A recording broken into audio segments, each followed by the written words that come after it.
Yes, we are here in Dasmariñas, Cavite.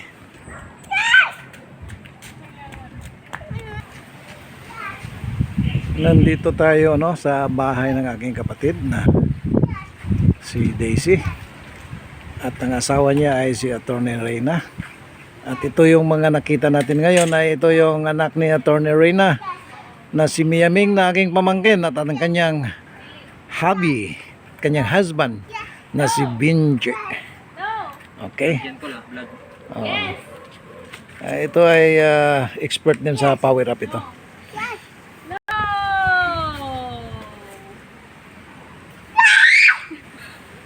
At ito naman yung service ng aking kapatid na tinatawag niya itong si Sanot, no?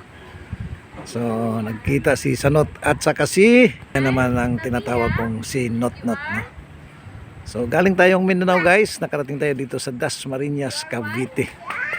Okay. So we travel around 1,500 kilometers, no? Okay. So ngayong gabi pupunta tayo ng Quezon City, no, para mag-prepare sa activity or event bukas, which is the wedding day of my daughter, no, Giselle. So after the wedding, guys, pupunta tayo ng Bataan para spend ng ilang days doon, no? Kasi meron tayong nagbigay sa atin ng staycation. Okay? At mag-camping tayo doon, guys, no? Okay?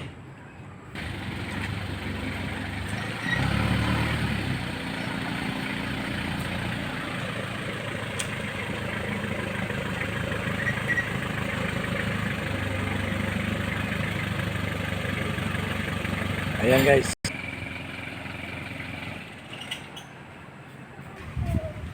Van life, guys. So ganyan, no?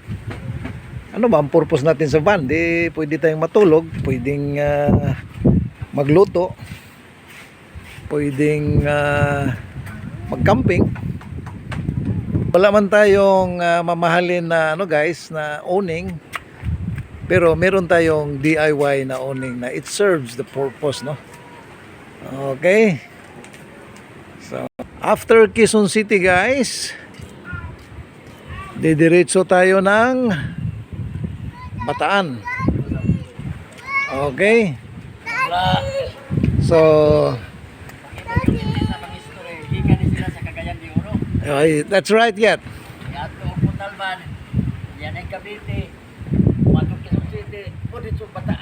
Ganyan si Not ka, no? So guys, masasabi natin na itong ating minivan na Nissan, no, RO6 ang makina, ganyan siya katatag dahil masasabi ko nakabitan natin ng power up, no? So hindi ka mabahala sa power ng kanyang makina dahil buhos lahat ang kanyang